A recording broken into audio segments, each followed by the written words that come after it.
guys, for today's video, andito tayo muna, nag-stop muna tayo, bumili tayo ng gamot ni Lucky at ni King kasi sa sobrang lamig dito sa Cavite, grabe yung alaga ko nagsipon.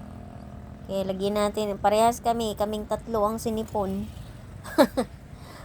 Sobrang lamig sa Cavite guys. Ngayon naman, medyo mainit naman siya ng hapon. Kaya lang sa gabi, sobrang lamig guys. Manunuot talaga sa katawan mo yung lamig ng yung ng hangin. Grabe guys. Ayan, dumaan muna tayo dito. Nag-stop muna tayo at bumili tayo ng gamot sa aking mga alaga. O ayan.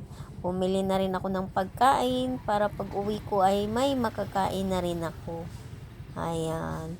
Pag ko dito, ang bango-bango ng niluluto nila dito. Ayan, may mga kainan pala din dito, guys. Thank you for watching.